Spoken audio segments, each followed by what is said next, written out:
Salutare! Eu sunt George Buhnici și azi trebuie să facem ceva ce o să doară. Trebuie să demontăm mitul ăla cu sigur se ieftinesc anul ăsta. Pentru că suntem deja în ianuarie 2026, a trecut 4% din anul ăsta.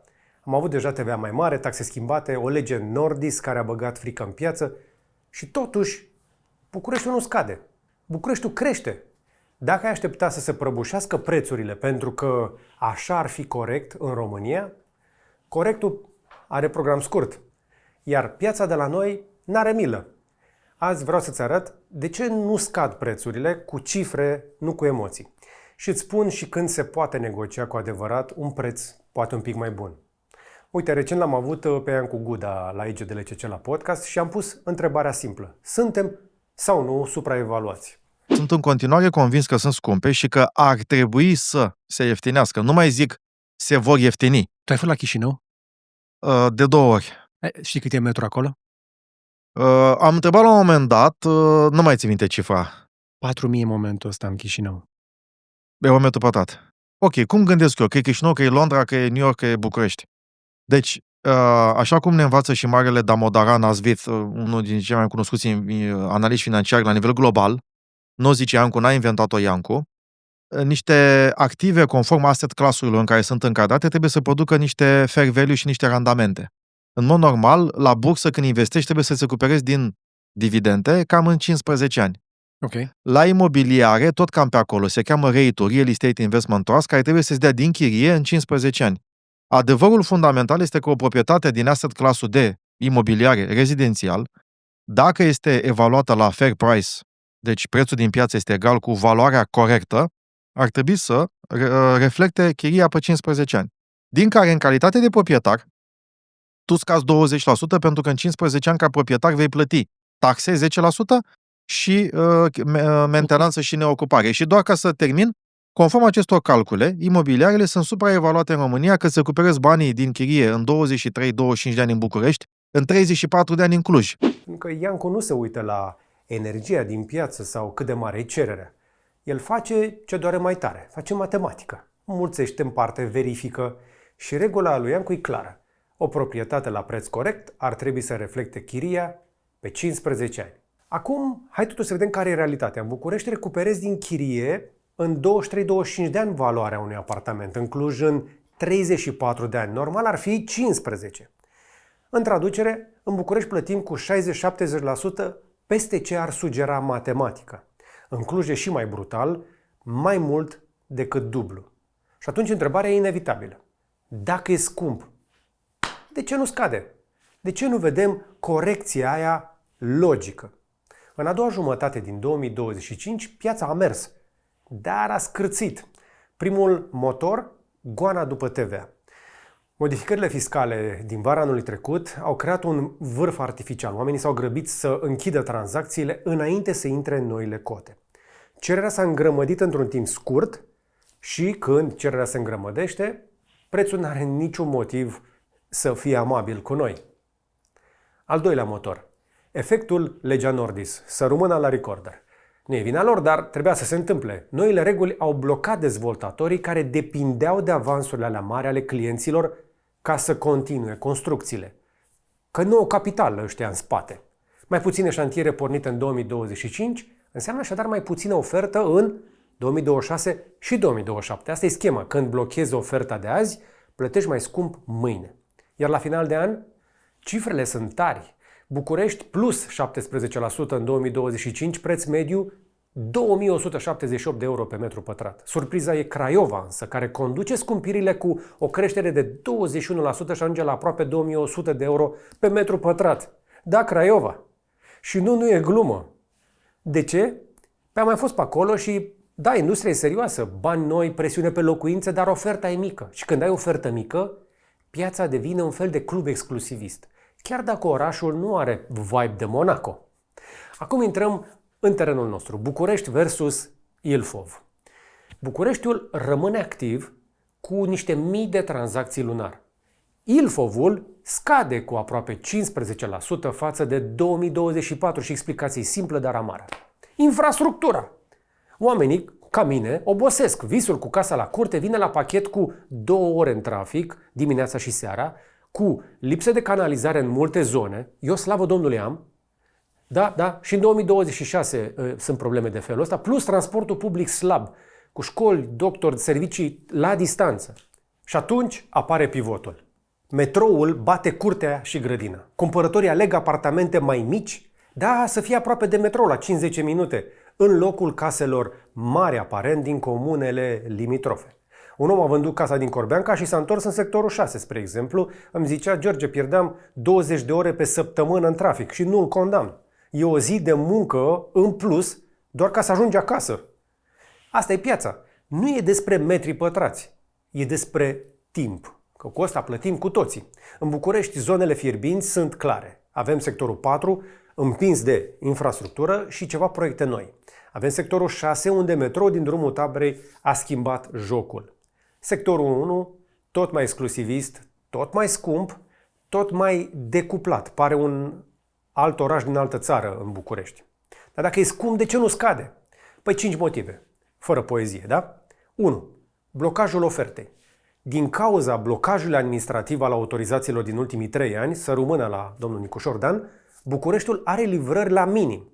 În 2025 s-au livrat doar vreo 8.000 de unități în tot Bucureștiul, la o populație de peste 2 milioane pe hârtie. Eu zic că spre 3 în timpul zilei de muncă. Ca termen de comparație, Varșovia a livrat peste 25.000 de apartamente. Dacă ai cerere mare și ofertă mică, prețul nu cade. Se așează și apoi urcă. 2. Costurile au crescut. Și nu e scuză, e contabilitate. Fier, beton plus 45% în ultimii 2 ani, asta după scumpirile alea și mai mari din 2023, manoperă plus 60%, un zidar calificat cere acum 350-400 de lei pe zi, cimentul plus 35% și tot așa, materiale tot mai scumpe, spre 50% multe din ele. Dezvoltatorul nu poate vinde sub cost, dacă o face, moare. Și tu rămâi cu promisiunea, nu cu apartamentul. 3. Bucureștiul e încă ieftin pe radarul european. În raportul PricewaterhouseCoopers de anul trecut suntem pe locul 30 în Europa la atractivitate pentru investiții imobiliare. La preț pe metru pătrat încă suntem sub multe capitale. Bucureștiul e pe la 2178, Varșovia 3500, Praga 4200, Budapesta 2800. Investitorii văd Bucureștiul ca o capitală la discount. Noi îl vedem că nu-mi permit. Adevărul e simplu. Suntem ieftini pentru ei, scump pentru noi. 4. Creditarea revine, dar încet și asta susține cererea. BNR s-ar putea să coboare gradual dobânda cheie de la 6,5 spre 5,25 până la finalul anului. IRCC și ROBOR ar putea scădea așadar sub 6%. Ratele vor fi mai mici de 10 până la 15%. Asta înseamnă că mai mulți oameni devin eligibili. Paradoxul e că scăderea dobânzilor nu aduce automat ieftiniri. De multe ori ține cererea în viață și automat și prețul sus. 5. Cash-ul încă domnește la noi. Vreo 1/3 din tranzacții se fac integral cu banii jos. Deși nu e chiar legal, dar pentru acești cumpărători dobânda e doar zgomot de fond. Decizia e, îmi place sau nu îmi place, cumpăr sau nu cumpăr și știm că românilor le place să cumpere case. Hai să vorbim așadar despre 2026.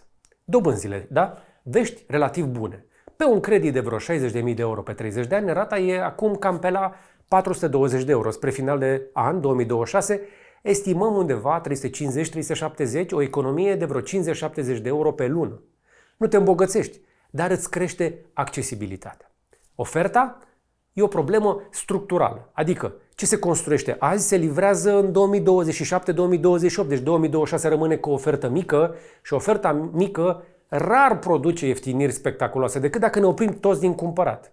Și apoi vine legea Nordis cu un efect pe termen lung. Da, ne protejează pe noi cumpărătorii, dar îi scoate din joc pe dezvoltatorii mici care depindeau de avansuri. Rămân doar mari jucători cu bănci în spate, cu acces la finanțare, care se duc pe nivelele mediu-superior ca să aibă marjă. Iar ieftinul devine mai rar. Un dezvoltator mic din Berceni mi-a zis, pe șleau, da? George, eu făceam apartamente pentru oameni normali. 60-70 de mii de euro, 2 camere, ce înseamnă decent în zona aia. Acum nu mai pot. Am nevoie de bani în avans ca să pot construi. Dar legea nu-mi permite să cer mai mult de 10%. Poți să-l condamni? Trebuia să aibă capital? De unde trebuia să-l ia? Nu știu. Dar ce faci tu concret în 2026? Nu e niciodată un moment potrivit să cumperi. Eu nu te-aș încuraja, dacă ești tânăr și necăsătorit, spre exemplu, să cumperi. Recomand în continuare chiria. Am mai vorbit despre chestia asta în acel clip cu 7 motive să nu construiești. Se aplică și la cumpărături, da? Dar, dacă ai economii și vrei să cumperi, negociază. Dar negociază dur. Cere discount real de 10-15% la plata integrală. Evită apoi zonele hiper-supraevaluate, le știm deja, Floreasca Primăverii, Chiselev, Cotroceni. Caută zone cu potențial. Dar să fii totuși aproape de muncă. Uite, sectorul 4 spre Berceni, sectorul 6 spre Militari sunt niște destinații destul de corecte. Dacă e credit, poate aștepți până în septembrie-octombrie când dobânzile ar putea să mai coboare. Nu e nicio garanție, dar e posibil. Și pregătește-ți actele din timp. Calculează cu 1% peste dobânda actuală ca să ai un pic de marjă de rezervă. Și nu trece de 35% din venitul familiei. Dacă vinzi, cred că primăvara 2026, martie-mai, s-ar putea să fie o fereastră bună. Pune preț corect din start și acceptă 5-10% sub cerere la o ofertă serioasă. Nu aștepta vârful. Vârful e mereu undeva acolo, în iluzie. E valabil oriunde pe bursă, nimeni nu ghicește vârful. Important e ca tu să fii mulțumit cu ce ai obținut și, în realitate, aseturile cu adevărat lichide sunt alea care, la nevoie, le poți vinde cu 90% încă o dată din valoarea lor. Dar dacă stai în chirie, ai flexibilitate maximă. În București, 2 camere încep de la 350-400 de euro și acum compară. Chirie de 400 versus rată 600. Și investește diferența în altceva. Alte fonduri de investiție, educație, business, vacanțe dacă vrei. Acum, despre investiții am mai tot vorbit. Eu, în continuare, v-am spus, recomand o investiție sănătoasă în locul unei proprietăți imobiliare, oricât de mult iubesc eu casele. Dar și casele sunt importante pentru cei care au familie și știu clar că vor trăi acolo, în zona aia, în orașul acela, în țara aia, pe termen lung. Doar așa cumperi dacă are sens pe o durată lungă de timp și o să-ți detaliez imediat. M-aș întoarce însă la planul pe perioada imediat următoare. Hai să luăm următorii 2 ani. În 2026, eu cred că este anul stagnării controlate. Avem prețuri plus minus 5%. Tranzacții vor fi puține. Negociere mai reală. Apar oferte adevărate, nu marketing. În 2027, eu cred că e momentul adevărului. Ori vine o corecție de 15-20% dacă economia încetinește, că nu dă semne că bubuie, ori statul intervine cu o formă de sprijin. Istoric vorbind, statul preferă să susțină piața decât să o lase să se corecteze natural. Pentru că o corecție mare lovește în bănci, în bugete, dar și în voturi. Acum, ce urmărim cu ochii pe cifre? Păi, ne interesează inflația în zona euro, politica băncii centrale, geopolitică Ucraina și alegerile din România, care pot schimba fiscalitatea peste noapte, că o știm. Deci, concluzia e simplă. În 2026, da, prețurile sunt încă supraevaluate, dar matematic. Nu avem condițiile clasice pentru o prăbușire. Unde să se prăbușească? La ce prețuri? Problema e că oferta e mică, costurile sunt sus, cash-ul ar fi, dobânzile coboară. Sfatul meu, nu lua însă decizii din frică. Nici frica de ratezi trenul, nici frica de vine criza. Întrebarea corectă e, îți permiți fără să-ți strici viața? Apartamentul ăla îți aduce liniște și acces sau doar status? E un pas înainte sau o ancoră care te ține pe loc? Și o spun clar, nu e normal ca un apartament să coste 20-25 de ani de chirie. Nu e normal ca tinerii să nu-și permită o locuință decentă, dar problema asta nu e doar la noi, în toată lumea. Dar faptul că nu e normal nu înseamnă că se repară singură problema asta. Și atunci întrebarea pentru voi e, în 2026 voi ce faceți? Cumpărați, vindeți, așteptați, ați negociat, ați renunțat? Vă aștept la comentarii. Vreau exemple reale cu cifre și lecții. Nu cred că am eu toate răspunsurile, poate mi le dați voi. Dați un like dacă v-a ajutat chestia asta, abonați-vă și ne mai vedem pe teren, să vedem ce se mai construiește efectiv în București și în 2026 pe bune. V-am mai arătat aici și varianta de construcții rapide, modulare. Sunt oameni care încă își permit, dar ne trebuie case pentru toată lumea. Cu toții merităm o casă, nu? Bună. La final, ți-am mai lăsat un pont. Am mai avut aici niște clipuri în trecut în care am încercat să te ajut să te duci pregătit la vizionare. Îți spuneam un pic mai devreme că ar trebui să negociezi dur. Cum faci să negociezi dur? Păi dacă ești cu banul în buzunar, ai o poziție foarte bună de negociere.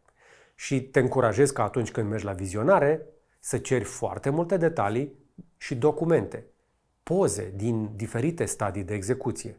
Poate iei cu tine un amic care este ori inginer, ori arhitect.